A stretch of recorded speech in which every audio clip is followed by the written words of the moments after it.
Olá, eu sou José Carlos Rotem. Olá, eu sou Flávio Caetano da Silva.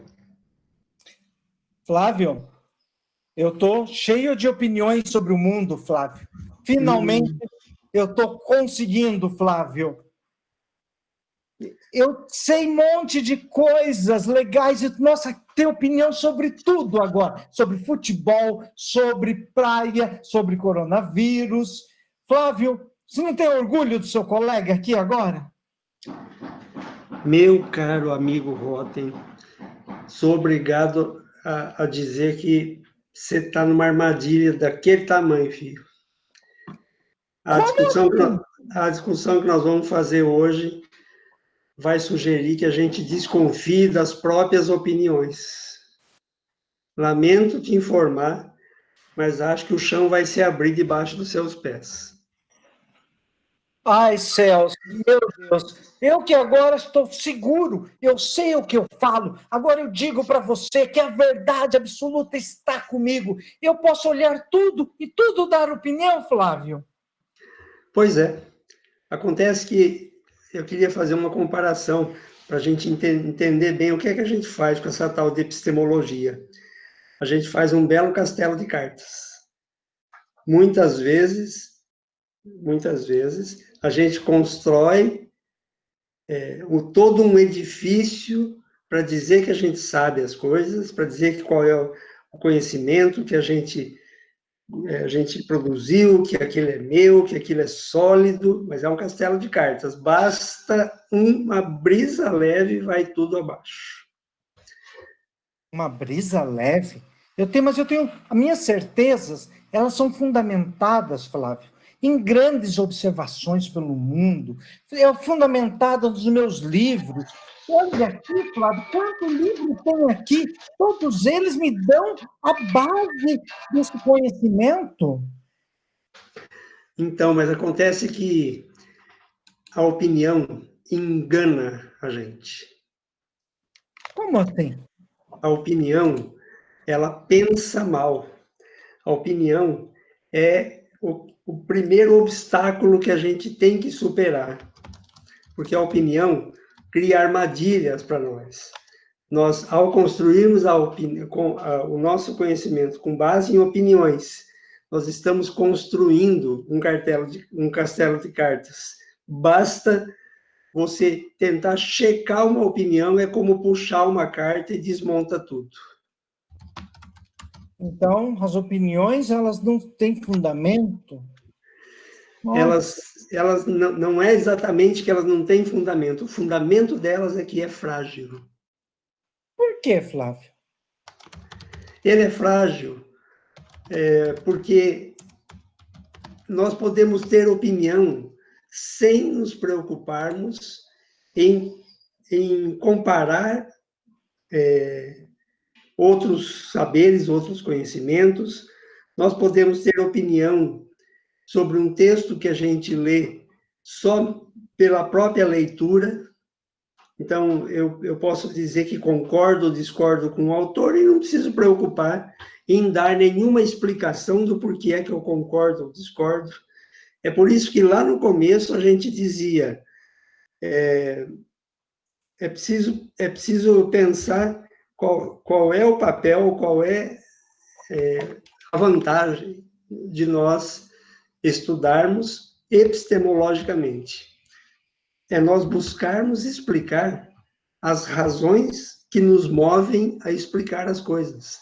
E é justamente o que a opinião rompe. Ela produz aí uma ruptura, uma clivagem. O que ela rompe? Eu não preciso buscar as bases das opiniões. Elas surgem, consolidam-se na minha cabeça e eu sigo em frente.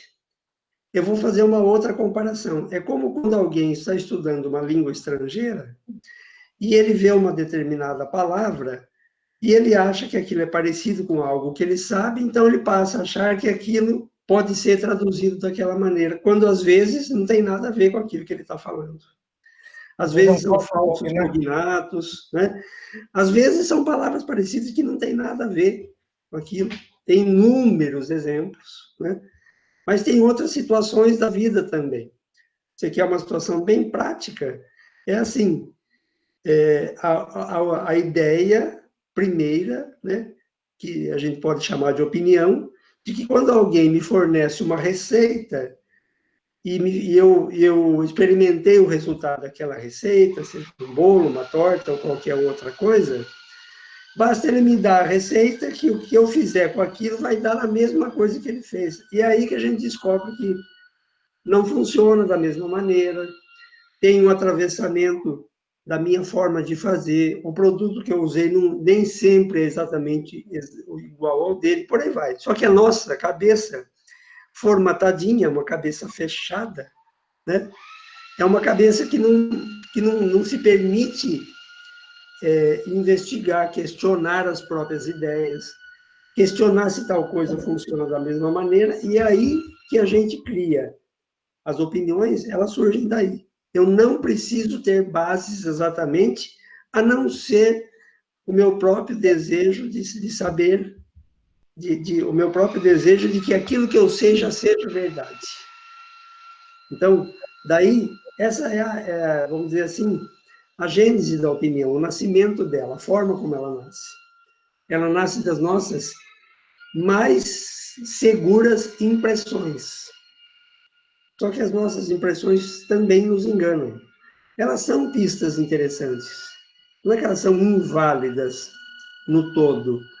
Não, mas elas também levam a conclusões equivocadas, principalmente se essas conclusões forem apressadas. E o que a opinião é? Uma conclusão apressada. Então, significa que eu olhei para a realidade, eu observei, daí, a partir daquela observação, eu construí alguma coisa, né? Justo. E aí, muitas vezes funciona, Flávio, sim, essas coisas que Sim. eu tomo lá o chazinho da minha tia, nossa, melhora bem meu estômago. Ok. O que você está fazendo é uma experiência e não um experimento. Qual que é a ideia de experiência com a qual eu estou trabalhando aqui, na qual eu estou me baseando? É simples. A experiência não é algo externo a você, que você faz com o outro, ou com o objeto, ou com o mundo exterior. Por que que não? Porque tem um traço subjetivo, tem um traço que envolve o seu ser sujeito daquela experiência, que também se modifica com ela. Entende? É aquela velha história de não poder voltar ao mesmo rio, né? Porque quando eu voltar lá, o rio já é outro, que a água já foi, e eu também sou outro, como dizia o Heráclito, né? Agora, o que é importante a gente assinalar disso é que o problema não é exatamente a gente ter opiniões, porque as opiniões, elas são o móvel do conhecimento. Só que as opiniões em si não são conhecimento, elas são saberes provisórios, altamente mutáveis, altamente fluidos, né? Tanto é que você tem uma opinião de uma determinada coisa hoje, você vive esse hoje, amanhã você lembra daquilo e tem uma opinião contrária. E está tudo bem dentro de você. Você que gostava tanto de um determinado objeto, de uma determinada roupa, de um determinado óculos, de qualquer coisa assim, daqui a pouco você olha e fala, nossa, mas como eu não percebi que era feio? Veja, são duas opiniões, uma contra a outra. E essa segunda, que substituiu a primeira, muito provavelmente poderá ser substituída por uma terceira. Aí que a gente precisa separar o que é conhecimento do que é meramente uma opinião. Uhum. Então quer dizer, a hora que eu chegar no conhecimento, eu tenho a verdade. Aquela verdade que a gente estava querendo, a gente encontra quando chega ao conhecimento. Não é? Então, Flávio, espera aí, Flávio, eu vou pegar aqui. Tá vendo esse livrão, Flávio? Uhum. É um dos melhores autores que eu conheço. Eu vou ler ele inteirinho, Flávio, vou aprender e já não vou ter mais opinião, vou ter conhecimento. Veja, como a gente dizia, há uma diferença entre saber e conhecimento. Quando você terminar de ler e estudar, anotar, como você é uma pessoa muito, né, persistente, vai anotar as ideias, vai talvez até rabiscar um livro bonito desse, porque você quer voltar depois várias vezes nele e tal. O que você vai produzir ele vai te dar informações, vai movimentar dentro de você essas informações, você vai produzir sentido sobre ela e vai chegar a um saber, ou a vários saberes, ok? Mas esses saberes têm qual fundamento? O coleguinha que está aí do lado, o autor que escreveu esse livro.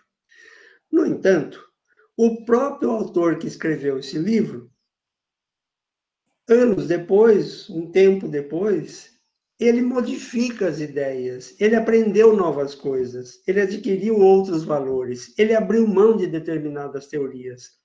E se ele fosse entrevistado, consultado sobre uma ideia ou uma coisa que ele colocou nesse livro, talvez ele próprio diga, hoje eu não penso bem assim. Talvez ele confirme algumas coisas, mas com bases maiores do que ele tinha antes. E você que estudou e chegou ao saber por conta desse livro, desse autor, você ainda, e produziu um conhecimento, vai precisar descobrir que existe uma dinâmica permanente. A informação que vira saber, através do sentido, o conjunto de sentidos que produz um mapa conceitual, que produz o conhecimento, que vira uma informação. E o ciclo recomeça. Então, quando você chegar àquele conhecimento, você não terá chegado à verdade. Eu diria, você pode se considerar no caminho dela, mas chegar lá não compete ao ser humano. Então, todo esse conhecimento de ciência que tem aqui, ele pode até virar uma opinião? Provavelmente vai ocorrer com isso. Vai ocorrer com o que tem aí, na verdade, não é conhecimento, são saberes. O conhecimento está na cabeça do autor que escreveu esse livro. É subjetivo. Quando você lê, você obtém as informações, porque o que é conhecimento dele, ele transformou em saberes. A informação e os saberes eu posso acumular, eu posso transferir, eu posso transmitir, eu posso imprimir num livro, como esse aí que você tem ao lado, mas não posso imprimir o conhecimento está em mim. O seu conhecimento vai ser produzido a partir do conhecimento que ele transformou em informação e ofereceu para você através do livro. Quando você pega o livro, com a sua formação, com os seus olhos, com a sua maneira de ver o mundo, o que é a subjetividade? É isso. É a forma como você se relaciona com o mundo. Com o mundo, inclusive, das informações que estão dentro desse livro. Então, o que tem aí dentro? Os conhecimentos dele? Não, as informações. Para você, elas são informações. Quando ele olha o próprio livro, quando ele terminou, ele vai dizer, agora o meu conhecimento vai de tanto a tanto nessa área, eu sei o que eu produzi, tudo bem, mas está na cabeça dele. O livro não corresponde ao conhecimento. Corresponde àquela forma que ele consegue exteriorizar do conhecimento. Por isso que é informação. Nossa, Flávio.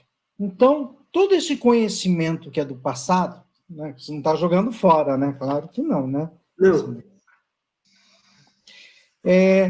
Eu sempre aprendi, assim, né, na escola, né, e isso até com meus coleguinhas, né, de que eu devia absorver todo esse conhecimento, né, fazer o mínimo possível de perguntas, né, a gente não deveria perguntar quase nada, porque quem pergunta é aquele que não sabe. Então, por isso que se você tem muita pergunta, então você tem que ficar lendo, tem que para de perguntar, não pergunte mais, abre os livros e vá ler bastante, estudar, daí o conhecimento ele vai se construindo. Mas olha, Zé Carlos, essa maneira de pensar, ela é fruto de uma tradição filosófica que chegou até nós. Qual que era a tradição, qual que é a tradição filosófica e que muita gente se baseia nesses dois métodos de chegar ao conhecimento. O primeiro método, nós podemos dizer, que é o dedutivo. Eu olho o todo de uma imagem, de uma ideia, de uma história, né? Decomponho em parte esse todo, vou tentando buscar conexões nessas partes para eu dizer que eu entendo o todo. Então, é uma maneira dedutiva. Eu vou deduzindo do todo as partes. E aí eu produzo um conhecimento.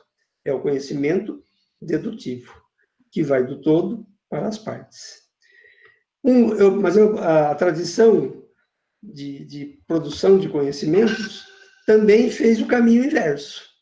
Eu posso ir juntando algumas partes, mas eu tenho uma noção de qual é o todo que eu vou construir, eu tenho uma ideia prévia da imagem, então o todo, ele está meio esfumaçado no começo, mas ele está no começo. A hora que eu junto as partes, eu tenho o todo lá na frente. Então, esse seria o método indutivo. Cada parte vai me levando a um todo, mas a um todo previsível. A um todo que, na verdade, estava na origem do exercício de juntar as partes. É mais ou menos como o exercício de dar um quebra-cabeça para a criança. Você pega a caixinha do quebra-cabeça, como a imagem que ele tem que montar está na própria caixa, e você compra o quebra-cabeça por uma imagem que é um todo, você se ensina ele dizendo assim, olha, tá vendo essa imagem? Então, ela está aos pedacinhos aqui na frente, aí você joga as partes ali na mesa, as pecinhas, e fala para ele, vai tentando encaixar uma na outra, de tal forma que forme essa imagem. Com o tempo, ele percebe, ele vai tentar encaixar uma peça na outra, que não é a peça correta, porque quem fez aquele recorte fez de tal maneira que um encaixe não se encaixe no outro, que não é o correto da imagem, ele encaixa mais ou menos e não sai a imagem. E aí você olha e fala, não, mas você está pondo uma peça forçada aí, você está querendo, não é aí essa peça. Mas onde que ela é? Olha o pedacinho da imagem, compara com a imagem grande. E assim vai. O exercício eu fazia quando era criança. Como eu não tinha dinheiro, como eu não ganhava toda hora um quebra-cabeça, eu não tinha dinheiro para comprar, às vezes eu ganhava. Então eu montava e ficava feliz da vida, olhando a minha imagem montada e a caixa. Mas às vezes eu não tinha. Só que na época já tinha essas folhinhas que a gente ganha no mercado, que vem com uma imagem bonita. O que que eu fazia? Eu recortava só a imagem, tirava o calendário de baixo, colava em cima de uma cartolina, fazia os riscos por trás da cartolina e eu mesmo recortava, mas o que que eu fazia depois? Montava o meu próprio quebra-cabeça. Ótimo. Mas de onde eu parti? De uma imagem pré-conhecida, né? Só que depois que eu picotei toda ela só ficou na minha cabeça. Quando eu juntava as partes, então eu fazia um processo de indução e chegava na imagem de novo. Esses dois métodos, a dedução e a indução, formaram a nossa cabeça, formataram a nossa cabeça, quando a gente passou pela escola, principalmente. Acontece que existe um terceiro método que muito pouca gente conhece, né?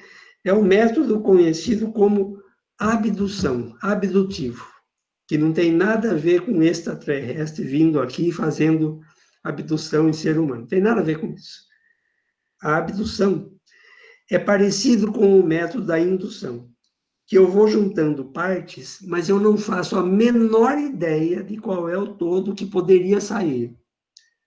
De tal forma que eu vou juntando as partes, elas encaixando bem ou não, eu vou construindo uma imagem. E quem é que disse que aquela imagem não é possível? Ela é possível. Vamos pegar um exemplo. Um sujeito que é investigador recebe um telefonema, olha, tem um cara morto, tem uma cena de um crime, a gente já isolou, você precisa vir aqui. Ele vai lá. Se ele chegasse lá, e lá estivesse um cara morto no chão, uma poça de sangue saindo dele, e tivesse numa cadeira ao lado um sujeito com uma faca ou um revólver na mão, com cara de assassino, e ele chegasse e falasse, quem é você? Se ele dissesse, eu matei esse cara, não precisa nem investigação. Mais ou menos, né? Porque pode ser um cara que esteja ocultando um outro, né? Mas vamos dizer que fosse mesmo um assassino, então não precisa investigação. Pronto, tá aí. A história está completa. O cenário está dado. Mas não é assim que funciona. O que é que o cara que mata faz? Ele dá no pé. Então, como o investigador já sabe que ele não vai chegar lá e dar de cara com o assassino, dizendo, olha, a propósito, eu sou o assassino, me condena, ele vai ter que descobrir pistas. Essa expressão nem é a mais correta. Ele vai ter que inventar umas pistas. Descobrir pista onde ninguém vê pista nenhuma.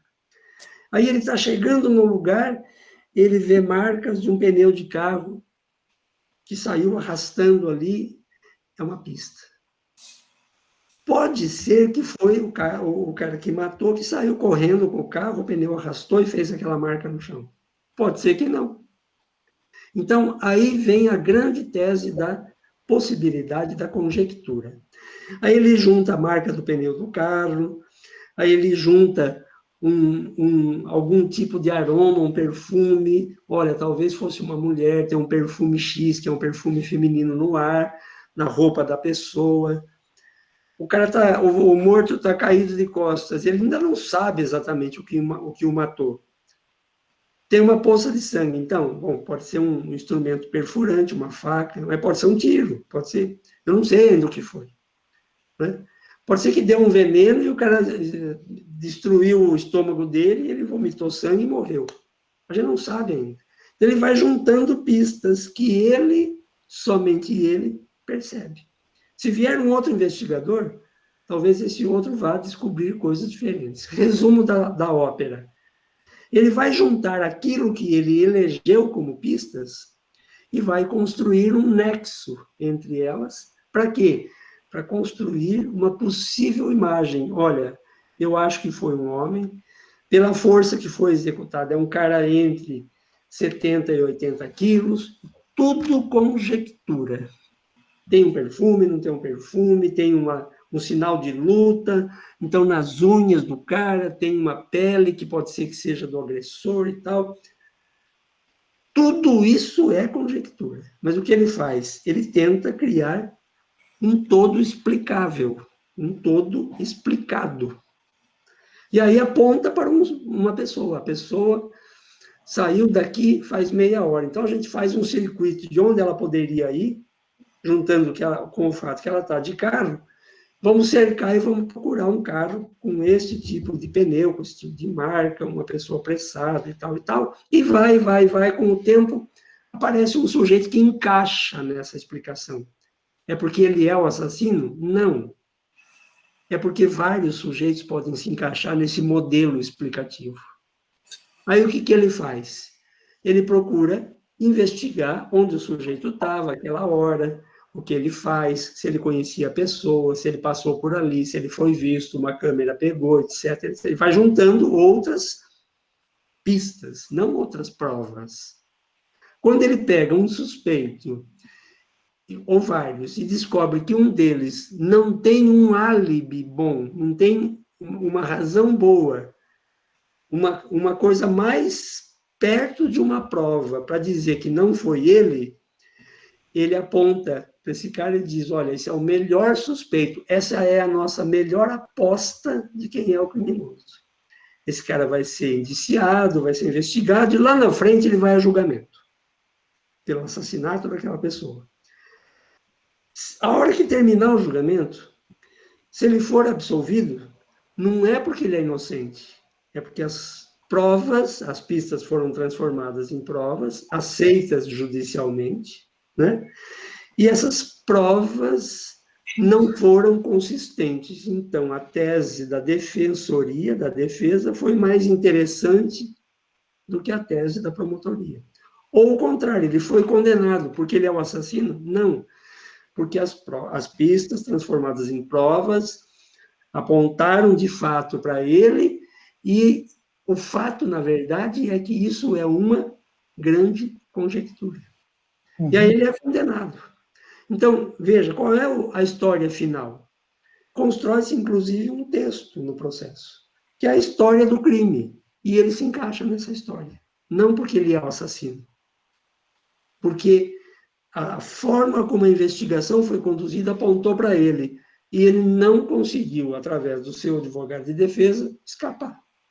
Olha que coisa interessante. Quantos inocentes foram presos dessa forma e quantos culpados, de fato, foram inocentados. E muitos também que fizeram o crime estavam dentro da história mesmo, né? Justamente. No fundo, o que nós temos é que a gente tem uma grande construção, né? Assim, o conhecimento ele vai sendo construído, né? Exato. A escola, de certa maneira, ela nos leva a ter uma postura de contemplação ao conhecimento, né? Então, a gente pega esse conhecimento que é fundamental, né? Também a gente não vai dizer que toda a tradição histórica de 2000 anos, a gente não teve informações importantes. Mas a gente toma essa postura, né, no qual eu contemplo a realidade, eu contemplo o conhecimento produzido nos livros, e depois, com essa contemplação, eu vou interpretando a realidade, né? E até tem algumas brincadeiras, né, que as pessoas falam, né? Assim, a realidade não está igual à teoria. Então vamos mudar a realidade, porque como que a realidade não entra na teoria, né? Essa é uma... Até, porque a gente vai... Daí a gente trabalha com essa ideia de que você já tem aí a imagem pronta, né? E que basta a gente, e a partir dessa contemplação, a gente ir fazer esse processo de interpretação conforme já está. E não há possibilidade de uma outra interpretação, né? Esse Exato. que é o caminho, né? Você quer um exemplo concreto? Desculpa te interromper. Vai. Vamos pegar um exemplo concreto escolar, que parte do pressuposto de que a verdade está no início do raciocínio. Vamos pegar no caso da matemática, e uma coisa muito simples na matemática. E daí decorre quase tudo que a gente aprende na escola, para mim, desse tipo de raciocínio. 2 mais 2 é igual a 4. O professor, quando ele vai ensinar matemática, ele vai ensinar tabuada, ele vai ensinar coisas do tipo, ele vai passar por o 2 mais 2 igual a 4. E ele não vai nem pensar. Ou se ele pensava um tempo atrás, ele vai dizer, olha, eu estou com pouco tempo, preciso ensinar a tabuada, preciso ensinar a soma, e 2 mais 2 é 4, e vamos em frente, eu tenho mais o que fazer. Muito bem. Mas eu fiquei curioso uma vez, 2 mais 2 é 4? Então vamos lá. Eu peguei 2 xícaras de trigo, 2 xícaras de água, e falei, bom, aqui eu tenho 2 aqui, tenho 2 aqui. Eu vou juntar, isso tem que dar 4, então. Quando eu juntei tudo, deu mais do que 4. Por quê? Porque o trigo reagiu com a água. Um dia eu falei isso num curso, e tinha uma professora de matemática, que até então ela estava gostando muito da minha aula, lá da minha palestra e tal. Até a essa hora, ela estava quietinha, balançando a cabeça para as coisas que eu falava. Quando eu falei isso, ela levantou a mão. Quando ela levantou a mão, eu falei, nossa, tem um professor de matemática aqui, quer ver? E a minha professora de matemática lá de trás falava com meu pai, eu lembro da frase, ela falava, o Flávio é bonzinho, mas não sabe nada de matemática. Então eu tenho um certo trauma até hoje aí desse negócio. Mas quando ela levantou a mão, eu gelei, falei, quer ver? Ela falou assim, professor, muito bom o que o senhor está falando, muito bonito, mas esse exemplo que o senhor deu não vale. Por que não vale? Porque existe uma lei na matemática que diz que não pode somar coisas diferentes. Você não pode somar trigo com água. Aí eu, que já estava gelado, mudei de cor, virei um arco-íris. Pensei por um momento, falei, olha, a senhora tem razão. Eu havia me esquecido dessa lei. Eu não preparei direito essa aula hoje. Mas agora que a senhora me fez a gentileza de lembrar, eu vou refazer. Muito obrigado. Já que eu falei uma bobagem desse tamanho, eu vou refazer agora o meu raciocínio para eu poder continuar. Senão, tudo que eu falar daqui para frente, ninguém vai acreditar em mais nada do que eu falo. Ela sentou. Eu falei assim, então vamos seguir essa lei da matemática. Eu não posso somar coisas diferentes. Muito bem. Então, vamos lá ao exemplo que eu dei, para eu descobrir o meu erro, né? Eu pus 2 xícaras de trigo aqui do lado de cá e 2 xícaras de água, as 4 xícaras do mesmo tamanho e tal, e misturei tudo para ver quantas xícaras dava. A senhora acaba de me informar que uma lei que eu havia esquecido, que eu não posso somar trigo e água e coisas diferentes, né? Mas então vamos fazer o seguinte, deixa eu entender. Aqui está a primeira xícara de trigo, aqui a segunda. 1 xícara de trigo mais 1 xícara de trigo é igual a 2. Aqui está a xícara de água, a primeira, a segunda. Somando a primeira e a segunda dá 2. Segundo a lei da matemática, que a senhora me fez a gentileza de lembrar, então eu tenho que admitir que 2 pode ser diferente de 2. Aí eu falei para ela, minha cara senhora, se 2 pode ser diferente de 2, então nós temos um problema. Maior do que o 2 mais 2 igual a 4. Você percebe o que acontece? O raciocínio do 2 mais 2 igual a 4 é errado? Não, acontece que ele não é o único. Aí criaram a lei em cima dessa possibilidade de que não pode somar coisas diferentes, porque senão o 2 mais 2 pode dar outra coisa. Corremos o risco, né? Só que para essa lei valer, o 2 tem que ser diferente de 2. E se 2 pode ser diferente de 2, lamento. Mas o raciocínio todo é um grande sofisma. Uhum.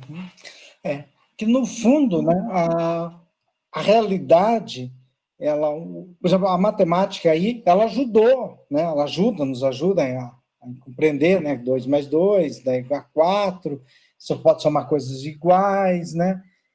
Mas por que dá o volume diferente? Né? É uma boa pergunta.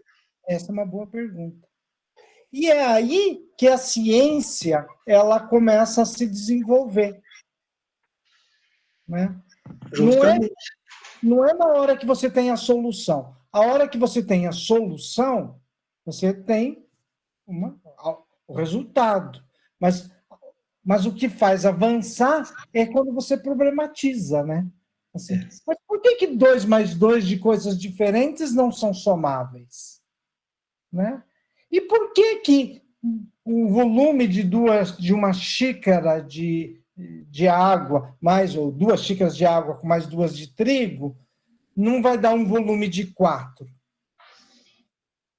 Mas por quê? Daí tem a reação, daí entra o oxigênio, não sei lá o que mais, né? Tem o fermento, né? Também que ajuda a aumentar. No caso, a gente não tinha colocado fermento, né? Mas pode ser que seja, né? Então, quando o ensino não permite uma nova pergunta, quer dizer que o ensino consolidou, ele gelou e parou a ciência. Parou a ciência. Por quê? Porque a gente parou de problematizar. Uhum. E a gente pega coisas simples, como 2 mais 2 igual a 4, e assim, eu diria que, olha, em muitas partes do mundo, eu não vou dizer todas, mas em muitas partes do mundo, é uma constatação. Aquilo vira uma coisa assim que é verdade em si. E sendo que em algumas circunstâncias, como essa que eu dei, o 2 mais 2 pode ser mais do que 4 ou pode ser menos. Uhum. Né? Isso tem a ver com o fato de que a realidade não cabe na teoria. A realidade é muito maior e mais complexa do que a teoria. O que é a teoria, então? É uma aposta. Eu afirmo que tal coisa é assim, dadas as meus estudos, as minhas pesquisas, os meus experimentos, as minhas experiências, etc., eu afirmo assim. Mas pode ser que as condições mudem no meio do caminho e aquilo que eu fiz para chegar a essa conclusão não tenha mais algum valor em algum momento. Resultado, vai mudar a minha conclusão. Então, o livro bonito, grosso e caro que você tem aí do lado, ele vai envelhecer de duas formas. A primeira, com o tempo ele vai amarelar as folhas, mas num tempo que pode ser menor ou maior do que o processo de amarelamento que ele vai sofrer, o conteúdo dele vai ficar defasado. Sabe? Algumas coisas não vão se manter as mesmas. Uhum. No fundo, a gente está assim, né? De um lado, se a gente abrir mão de todo o conhecimento, a gente vai ficar só com as nossas opiniões, né? Justo. Que são ruins, né? Muitas vezes, né? Uhum. Na maioria dos casos, é ruim, né? Do outro lado, se a gente pegar esse conhecimento e disser que que ele é definitivo, que ele é um bom conhecimento, eu não consigo avançar, porque pode ser que a gente tenha a possibilidade, a gente não tem como mais, né? Porque já está tudo pronto, mas daí, de repente, a realidade, mesmo a realidade uma realidade que não muda, ela continua igual, né? Assim, né? Essa é uma coisa. Então, por exemplo, assim, aspectos, né? Que daí nós estamos já hoje em 8 de setembro, né? Ontem foi 7 de setembro, e uma das coisas que a gente aprendeu definitivamente, que quem gritou lá na escola, né, fez a proclamação da independência, foi o Dom Pedro I, né, quando gritou lá, que na época nem era Dom Pedro I, que isso foi depois, né, era o Dom Pedro que virou lá, gritou independência ou morte, não sei o quê, tal, né. E hoje já começa a ter estudos que apontam assim, não, olha, é claro, além de muitas outras forças políticas que você teve, que a independência não é só aquele momento, aquele ato de vontade, né? Você tem que compreender todo um contexto histórico e político, econômico. Mas pensando assim em atos simbólicos, alguns dias antes, no dia 2 de setembro, né? Eu estava lendo recentemente, né? Exatamente ontem, que quem fez a primeira proclamação da independência não foi o Dom Pedro, foi a imperatriz Leopoldinense, né? Leopoldina, né? Leopoldinense é o nome na ferrovia, né? A imperatriz Leopoldina, que depois tornou ele imperatriz, né? Que assinou em 2 de setembro, né? E o Dom Pedro, sabendo do fato, criou um outro, e daí ficou como marca 7 de setembro. Né? Assim, além de todos os outros aspectos conjunturais, o 7 de setembro, ou o Grito do Ipiranga, mais do que um ato que realmente, efetivamente, cria a independência, ele é um ato simbólico. Mas por que não foi o dia 2? Né? E aí tem... E por que não foi a Leopoldina e não o foi Pedro? e o Pedro. Aí, né, são hipóteses. Então, uma das hipóteses que estão levantando é o seguinte, que a história ela é narrada pelo olhar masculino. Se é escrito pelo olhar masculino, o ato do Dom Pedro, ou do Pedro, é mais marcante que da Leopoldina. Então, ele que é o homem, ele era né? Então, ele que gerou. O herdeiro do trono.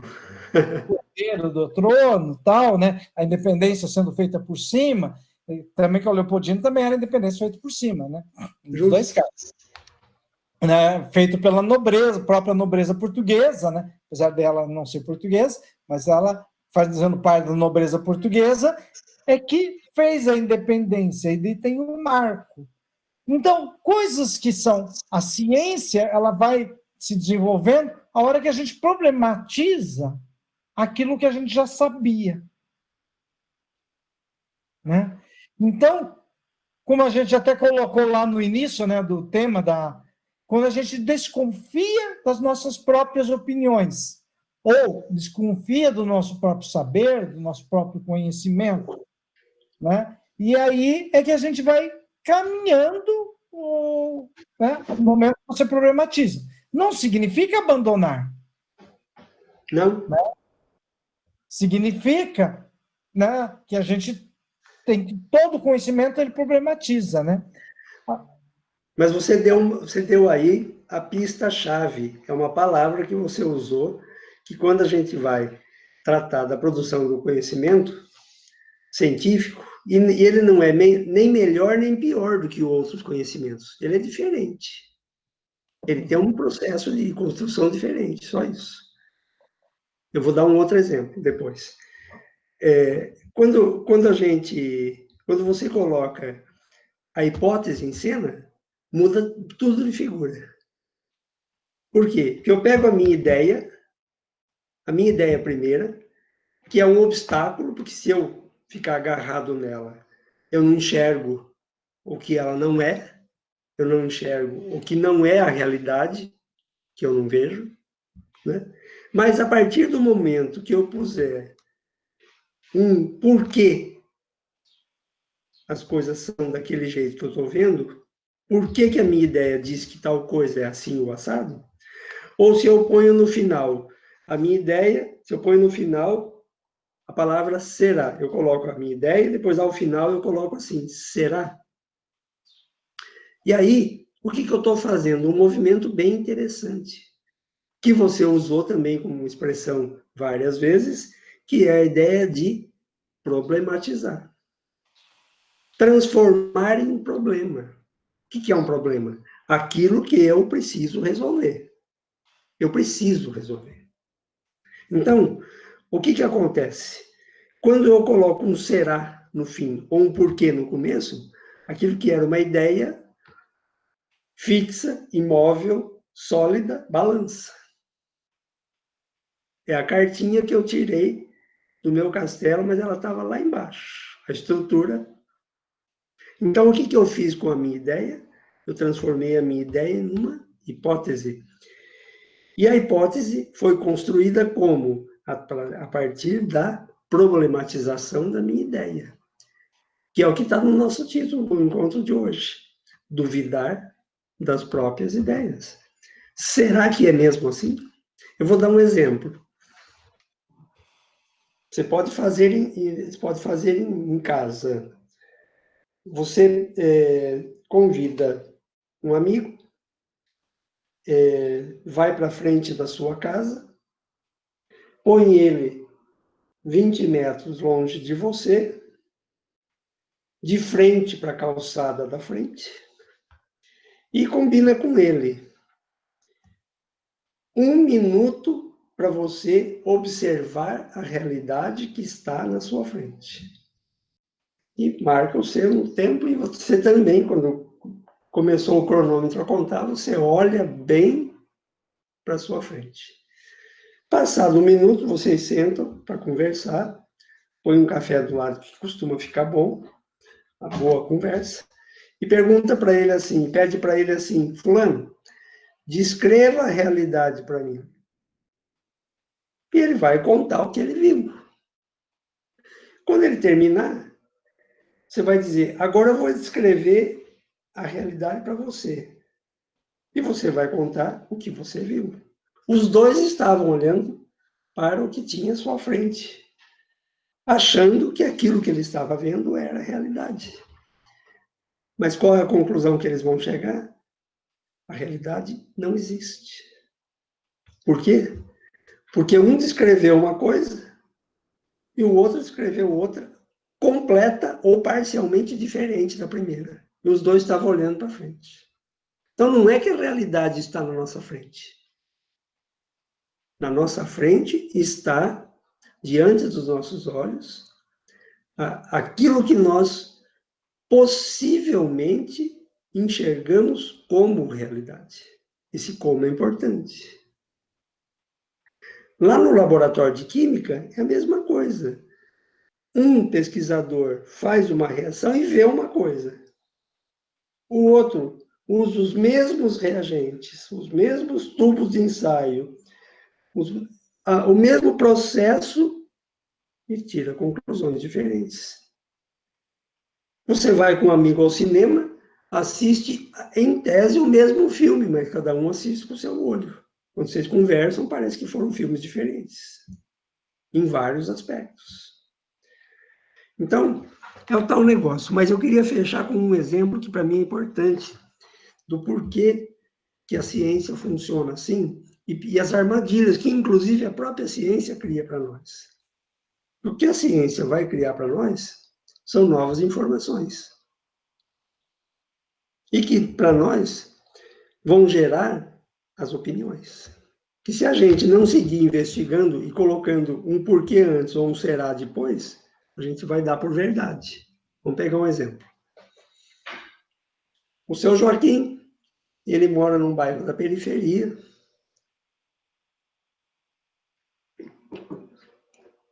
E ele tem uma casa e um quintalzinho.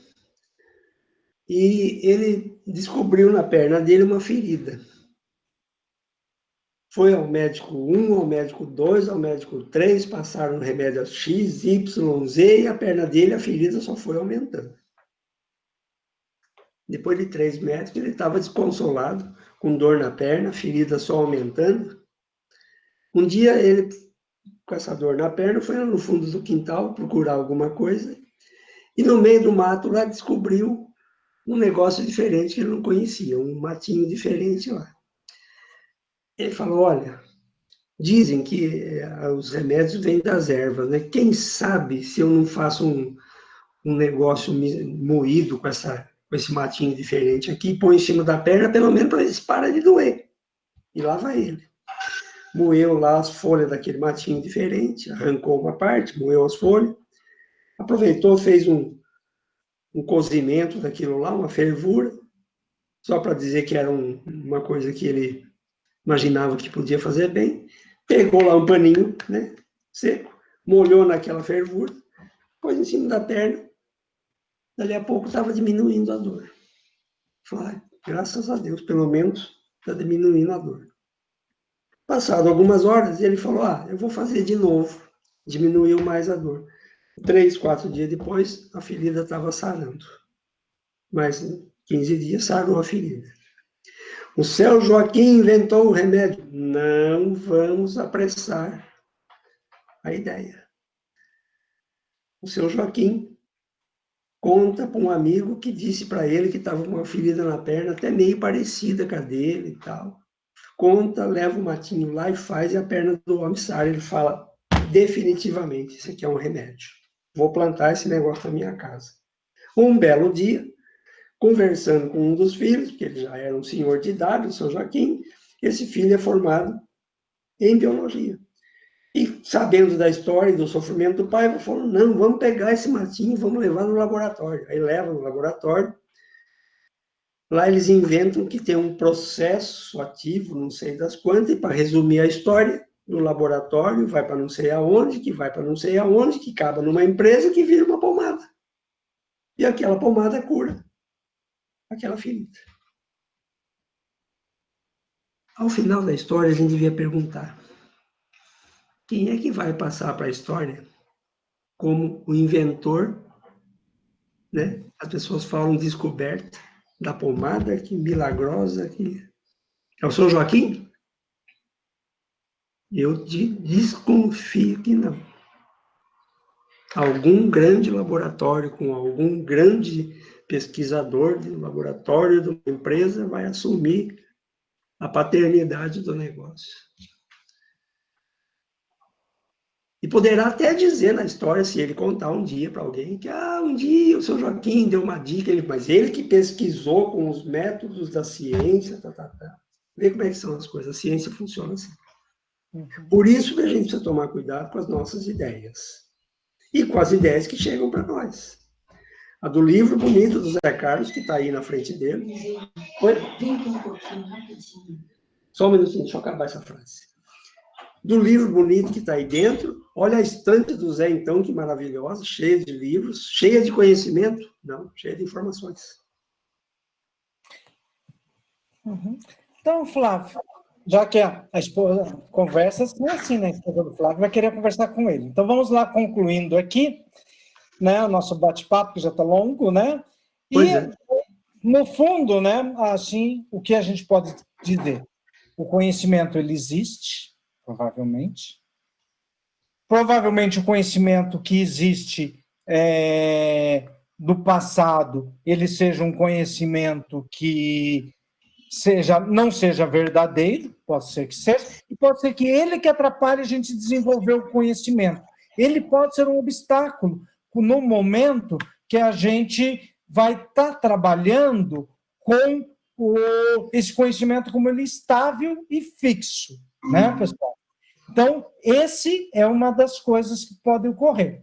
E essa nossa conversa de hoje, ela não pretendeu ser uma explanação do livro do Bachelard, A Formação do Espírito Científico, mas ela teve como seu ponto de partida a nossa leitura que nós fizemos dessa obra. É isso aí, Flávio. É isso aí, meu caro. E não é, para fechar, eu queria dizer, não é ruim ter opinião. O ruim é a gente achar que a opinião por si só basta. Nós precisamos perguntar se aquilo que a gente tem como opinião se sustenta. Há uma prova, há uma hipótese, há uma busca. É isso. Zé Carlos, foi novamente um grande prazer a gente conversar sobre essas coisas e poder participar dessa conversa aqui. Tá, joia. Também gostei, Flávio. Até uma próxima, pessoal. Até uma próxima, gente. Até mais.